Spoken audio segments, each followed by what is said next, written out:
இருக்கிறதுக்கு பல பேர் காரணமா இருக்கலாம். ஆனா நம்ம கவலையா இருக்கிறதுக்கு நம்ம தான் காரணமா இருப்போம். ஏன்னா நமக்கு சிரிக்க கிடைச்ச சந்தர்ப்பத்தை நம்ம தான் மிஸ் பண்ணிருப்போம். சோ எப்பவுமே சிரிச்சு சந்தோஷமா இருங்க. அதுக்கு தவறாம நம்ம நிகழ்ச்சி பாருங்க.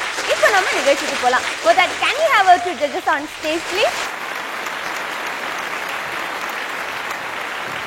Welcome Madan sir. Hello. Welcome City sir. Hello.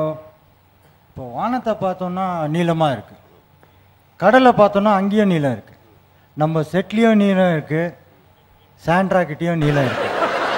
இவ்வளோ பெருமைக்குரிய நீளம் படமாக வந்தால் மட்டும் ஏன் சார் அசிங்கமாக நினைக்கிறாங்க? ஓகே மதன் சார், ஒரு சூப்பர் ஜோக் சொல்லி நம்ம நிகழ்ச்சியை ஸ்டார்ட் பண்ணி வைங்க. ஒரு பன்னாட்டு நிறுவனம், அதில் ஒர்க் பண்ணுற ஒருத்தர் வந்து அந்த மீட்டிங்கில் இருந்தார். அப்போ அந்த எம்டி பேசினார், என் வாழ்க்கையில் நான் ரொம்ப சந்தோஷமாக இருந்தது ஒரு பெண்ணோட மடியில் இருந்தபோது, ஆனால் அவள் என் மனைவி இல்லை அப்படின்னாரு. எல்லாரும் அப்படின்னு பார்த்தாங்க. எங்க அம்மா அப்படின்னு எல்லாரும் கை தட்டினாங்க. இவருக்கு ஒரே பயங்கர இன்ஸ்பிரேஷன் ஆயிடுச்சு. அந்த பார்த்துட்டு இருந்தாரு. நேர வீட்டுக்கு போனாரு, 2 பெக்கு போட்டாரு, போட்டு நேர கிச்சனுக்கு போய் நின்னாரு. என்னோட வாழ்க்கையில நான் ரொம்ப சந்தோஷமா இருந்த நாட்கள் ஒரு பெண்ணோட மடியில, ஆனா அது என் மனைவி இல்லை அப்படின்னு. வேற அப்படின்னாங்க. மறந்துட்டேன். ஓகே சிட்டி சார், நீங்க ஒரு ஜோக் சொல்லுங்க.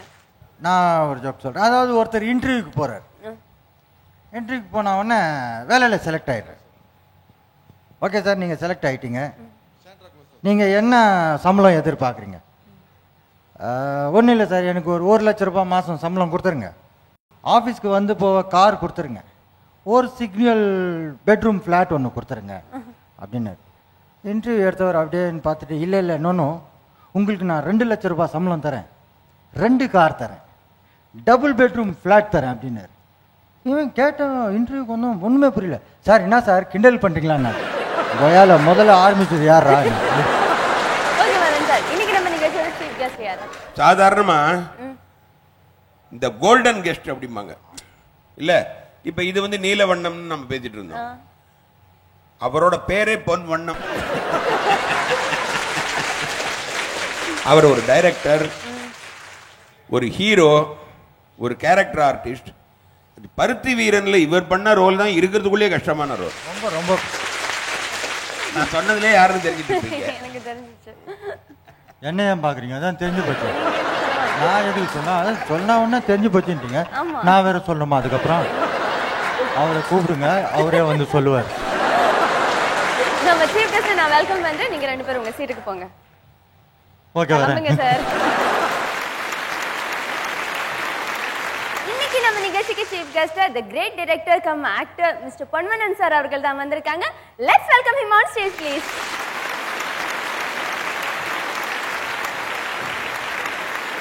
Welcome to our show. அனைவருக்கும் வணக்கம். அங்கிருந்து ஓடி வர்றதா நடந்து வர்றதான்னு எனக்கு ஒரு சின்ன சந்தேகம். ஏன்னா 2 பாபுகாரும் வசந்த மாளிகையில் சிவாஜி சார் ஓடி வந்த மாதிரி ஓடி வந்தாங்க. எனக்கு இப்போ ஓடி வந்தா அவங்களுடைய ஞாபகம் எனக்கு இருந்துகிட்டே இருக்கு. அவங்கள மாதிரி நம்ம ஓடி வர முடியுமா அப்படின்னு. ரொம்ப நல்லா ஓடி வந்தீங்க. தான் சார் இந்த ஷோ ரொம்ப நல்லா ஓடி. நீங்க அதாவது ரன்னிங் ரோல்னு சொல்லுவாங்க ஒரு படத்துல. சார் வாங்க சார், உங்களுக்கு இப்போ படத்திலேயே நீங்க தான் சார் நிக்கிறீங்க அப்படின்னு. ஆனால் அந்த படம் முடிகிற வரையிலும் நாம் ஒரு வசனம் கூட பேசாம பின்னாடி நின்றுட்டே இருக்கோம். அந்த மாதிரி நீங்க ஓட ஆரம்பிச்சது இன்னும் ஓடிக்கிட்டே இருக்கு. அசத்த போவது யாரு அட்டகாசமா பல வாரங்களை கடந்து வெற்றிகரமா ஓடிக்கிட்டு இருக்கு. அது மட்டும் இல்லை, இந்த நிகழ்ச்சியில் கலந்துக்கிறதுக்கு பல முறை நான் முயற்சி செஞ்சேன். சந்தர்ப்ப சூழ்நிலையெல்லாம் முடியாமல் போச்சு. இந்த மேடையில் நிற்கிறது மட்டும்தான் எனக்கு இப்போ அமைஞ்சிருக்கு. ஆனால் இந்த நிகழ்ச்சியோட எனக்கு ஒவ்வொரு வாரமும் தொடர்புண்டு. ஒரு விஷயம், இந்த உலகத்தில் வந்து மிகப்பெரிய நடிகர்கள், இயக்குனர்கள், புகழ்பெற்றவர்கள்லாம் தவறி போகும்போது, காலமாகும்போது நமக்கு அவங்களுடைய வெற்றிடத்தை நிரப்புறதுக்கு வந்து நமக்கு யாருமே இல்லாத மாதிரி தோணும். இதுவரையிலும் அப்படி தான் நடந்திருக்கு. அப்போது புகழ்பெற்றவர்களுக்கு தான் அந்த இடம் வந்து முழுமையாக கிடைக்கும். அந்த வெற்றிடம்ங்கிறது அவங்களுக்கு அப்போ தான் கிடைக்கும். அதனால் அந்த இடம் அவ்வளவு ஸ்ட்ராங்கான இடத்த நீங்கள் எல்லாத்துக்கிட்டையும் உலகம் முழுக்க இருக்க தமிழர்களுடைய மனதில் நீங்கள் உட்கார்ந்துருக்கீங்க. உங்களுக்கு இந்த நிகழ்ச்சியை சன் தொலைக்காட்சியும் இந்த நிகழ்ச்சியினுடைய இயக்குனரும் அவ்வளோ அருமையான ஒரு ஃபவுண்டேஷன் அமைச்சு கொடுத்துருக்காங்க. பொதுவாக தெலுங்குல சொல்லுவாங்க பாபு அப்படின்னு சொன்னாவே மரியாதைக்குரிய விஷயம்னு சொல்லுவாங்க. அந்த மரியாதைக்குரிய இடத்துல 2 பாபுகார் உட்கார்ந்துருக்காங்க. அந்த மரியாதைக்குரிய நண்பர்களுக்கும் இந்த மேடைக்கும் இந்த நேரத்திற்கும் என்னுடைய நன்றியை தெரிவிச்சுக்கிட்டு இந்த நிகழ்ச்சியில் நான் தொடர்ந்து கலந்துக்கிறேன். ஓகே சார், இப்போ என்னென்ன ப்ராஜெக்ட் பண்ணிட்டு இருக்கீங்க? இப்போ நடைமுறையில் சிங்கம்புலி போய்கிட்டு இருக்கு, மலையாளத்தில் ஒரு படம் போய்கிட்டு இருக்கு, சீடன் ஒரு படம் போய்கிட்டு இருக்கு. Thank you sir, thank you very much sir. உங்களோட அப்கமிங் ப்ராஜெக்ட்ஸுக்கு எல்லாத்துக்குமே எங்களோட வாழ்த்துக்கள். இன்னைக்கு நம்ம நிகழ்ச்சியில் அஸ்திரத்துக்காக நிறைய சிக்கல் மன்னர்கள் வெயிட் பண்ணிட்டு இருக்காங்க. That's a special seat. Show பாருங்க, ஜாலியாக என்ஜாய் பண்ணுங்க. Thank you Sandra. இன்னைக்கு நம்ம நிகழ்ச்சியில முதலாவதா வந்து அசத்த போகும் அசத்தல் மன்னன் Madurai Muthu. Let's welcome him on stage please.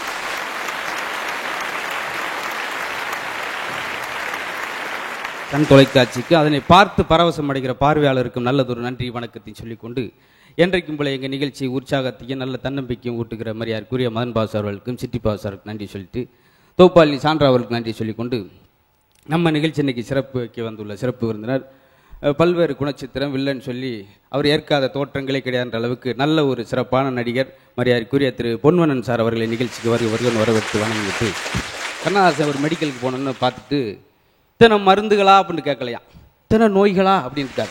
அந்த அளவுக்கு எல்லாருக்கும் எல்லா ஒரு எத்தனை மக்கள் தொகை இருக்குது, அதை விட நோய்கள் எண்ணிக்கை அதிகமாக இருக்குது. இந்த லீவு எடுக்கும்போது கூட ஆஃபீஸில் போய் கேட்டு பார்த்துட்டாங்க, டாக்டரை போய் கேட்டுட்டாங்க, ஏதாவது புதுசாக நோய் எதுவும் வந்திருக்காங்க சொல்லுங்கள், ஏன்னா எல்லா நோயும் சொல்லி லீவ் எடுத்துகிட்டே அந்த மாதிரி நோய்கள் அதிகமான இந்த காலகட்டத்தில் கொஞ்சம் அதை மகிழ்வுக்கிறதுக்கான பணத்தை தேடியே மனுஷன் ஓட ஓட மகிழ்ச்சி நம்மளை விலகி போகுது அப்படின்வாங்க. அதுக்காகத்தான் ஞாயிறு பொழுதில் அதுவும் காலை பொழுதில் ஒரு அற்புதமான புன்னோய்க்கு முக்கியத்துவம் கொடுக்குற நிகழ்ச்சி.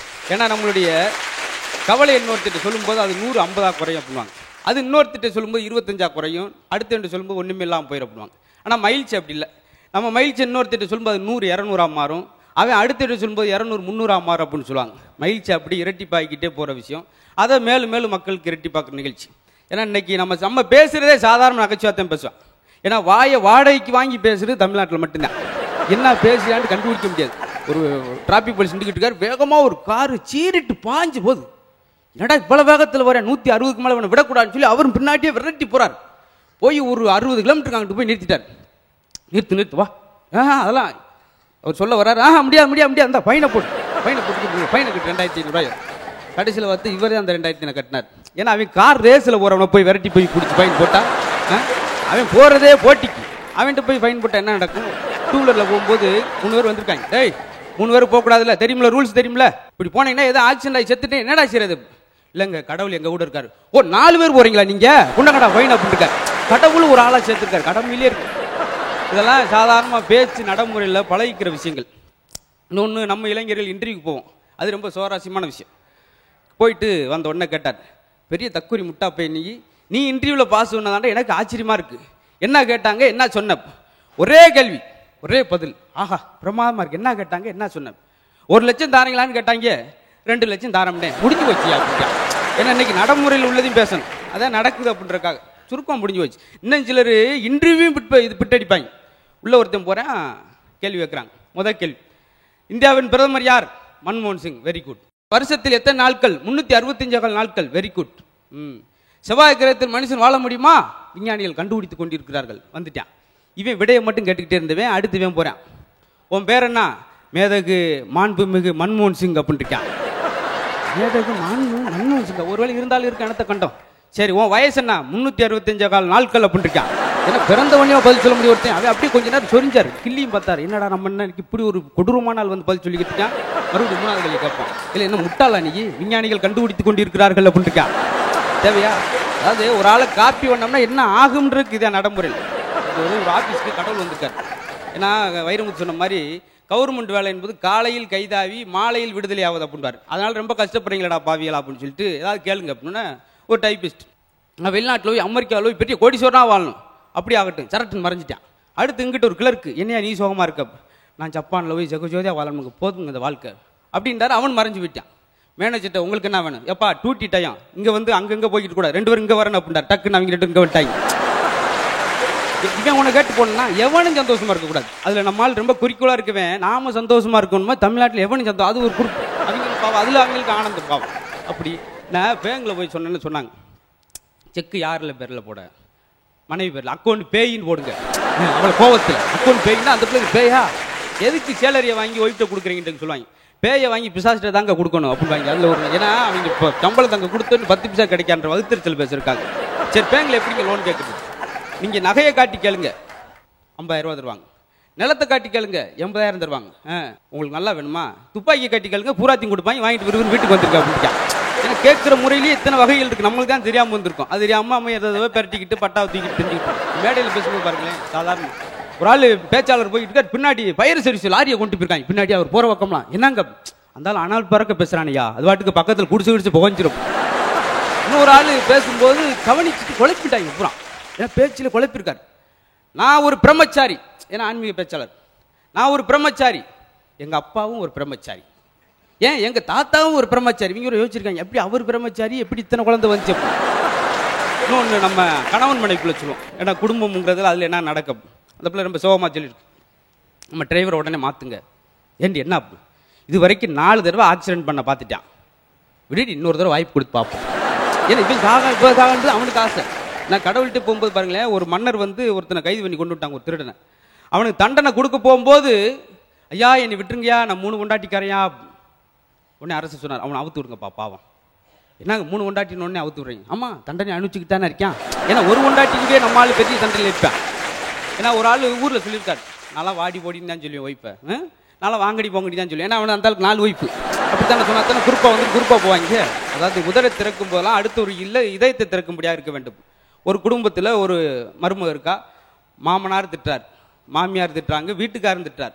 அந்த பிள்ளைக்கு ஒரு கல்யாணம் ஆகி 7 வருஷமாக குழந்தை இல்லை, மலடி அப்படின்னு சொல்லி. அந்த பிள்ளைக்கு நம்ம என்ன பாவம் செஞ்சோம், நம்மளுக்கு இயல்பாக இறைவன் கொடுத்த இயல்புது, நம்ம என்ன செய்ய சொல்லி ரொம்ப வருத்தம். 7 வருஷமாக அந்த பிள்ளையால் அந்த வார்த்தையை கேட்கும்ல. இறக்குறதுக்கு முன்னாடி சொல்கிறா மாமனார்கிட்ட மாமியார்கிட்ட, நான் இறந்த பின்னாடி என்னை எரிக்காதீர்கள் புதையுங்கள். எதுக்கு, என் வகுத்தில் புழுவூச்சி இல்லைன்னு சொல்லி என்னை ரொம்ப மனசு நோவடிச்சிட்டிங்க, என்னை புதைச்ச பிறனையாவது என் வகுத்தில் ஒரு புழுவூச்சி பூக்கட்டும்ன்றதுக்கு தான் நான் சொல்கிறேன், அப்போயாவது என்னை ஏற்றுக்கிறீங்களா அப்படின்றக்காக. அப்போ எவ்வளவு குடும்ப வார்த்தைகள் இதனால் கொடுத்தது, அது அந்த அம்மா இயல்பு பிறந்து இரவு இயல்பு. ஆனால் என்ன எதுக்கு சொல்கிறேன்னா, எல்லை கொட்டினா கூட அள்ளிடலாம், சொல்ல கொட்டினா அள்ள முடியாது பண்ணுவாங்க பார்த்து. ஏன்னா இன்னைக்கு ஆயுதங்களால் காயப்படுவர்களை காட்டிலும் வார்த்தைகளால் காயப்படுவர்கள் தான் ஏராளமானு சொல்வார் திருவள்ளுவர். நாவாக்க அப்படின்னு சொல்லி நாவை காக்க வேண்டும் அப்படின்ற விஷயம். அதுக்காக நாம வார்த்தையினால ஒரு ஆள் சொல்லிட்டோம்னா அவன் ஜென்மத்தை நினச்சிக்கிட்டு இருப்பான். அதுக்காக வாயிலிருந்து வர வார்த்தைகள் பிறருடைய இதயத்தை திறக்கும்படியாகவும், ஏன்னா நல்ல இனிய வார்த்தை இரும்பு கதவை கூட திறந்து விட பண்ணுவாங்க.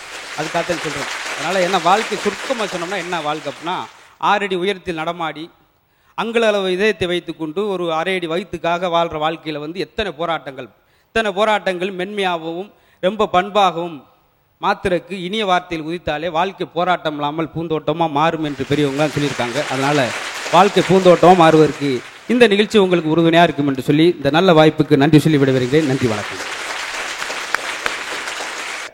முத்துனுடைய ஓப்பனிங் எப்படி இருக்குதுன்னா, ஒரு அருமையான ஒரு பொதுவான ஒரு தன்மையோடு ஓப்பன் ஆகி, அதுக்கப்புறம் அவர் சொல்கிற ஒவ்வொரு விஷயங்களும் எவ்வளவோ இன்சிடென்ட், ஒரு ஹாஸ்பிட்டல் சொல்கிறாரு, ஒரு ரோடு சொல்கிறாரு, ஒரு டிராஃபிக் கான்ஸ்டபிள் வர்றாரு, திடீர்னு ஒரு பார்த்தீங்கன்னா ஒரு இன்டர்வியூ நடக்குது, அதே மாதிரி ஒரு ராஜா வர்றாரு, ஒரு மனைவி, கணவன், இப்படி எவ்வளவோ கிட்டத்தட்ட ஒரு 20 கேரக்டர்ஸ் வருது இந்த டூரேஷனில். 20ஐயும் நமக்கு கேட்கும்போது அந்த விஷுவல்ஸ் வருது. அது ரொம்ப முக்கிய. ஒரு குறிப்பிட்ட நேரத்தில் இவ்வளவு ஃபுட்டேஜில் நமக்கு கேட்க ஒரு விஷுவல் வந்துகிட்டே இருக்கு. நம்ம மைண்டில் அது பதிகிற அளவுக்கு அவர் நேரம் கொடுக்குறாரு. 2வது, அவர் வந்து எங்க சிரிக்க வைக்கணுமோ அந்த இடத்துல சிரிக்க வச்சுக்கிறாரு, எங்க கருத்துக்களை சொல்லணுமோ அந்த இடத்துல சொல்லிக்கிறாரு, எங்க எஸ்கேப் ஆகணுமோ அந்த இடத்துல எஸ்கேப் ஆகிக்கிறார். எனக்கு வந்து ஏதாவது எதையுமே நிறைய சாப்பிடும்போது நமக்கு ஒரு திகட்டல் வரும் இல்லையா, அந்த மாதிரி பார்வையாளனுக்கு வந்து திகட்டல் வர்றதுக்கு முன்னாடி கட் பண்ணி எஸ்கேப் ஆயிடுறாரு. ஆமா, அது மிகப்பெரிய ஒரு திறமை இல்ல. அடுத்து சிரிக்க நம்ம வந்து முகம் வந்து அழகாகும், மைண்ட் ஃப்ரீயா வச்சுக்கங்க, ரொம்ப அழகா இருப்பீங்கன்னு சொல்றாங்கல்ல. முத்துவனுடைய அழகு காரணம் அவர் அடுத்தவர்களை சிரிக்க வைக்கிறதாங்கிறது தெரிஞ்சு போச்சு. ரொம்ப நன்றி சார். நன்றி. மறக்காம லைக் பண்ணுங்க, ஷேர் பண்ணுங்க, சப்ஸ்கிரைப் பண்ணுங்க. இப்போ கீழே இருக்க பெல் பட்டனை பிரஸ் பண்ணுங்க. அசத்தல் டிவியை பார்த்து என்ஜாய் பண்ணுங்க. பை. அசத்தல் டீம்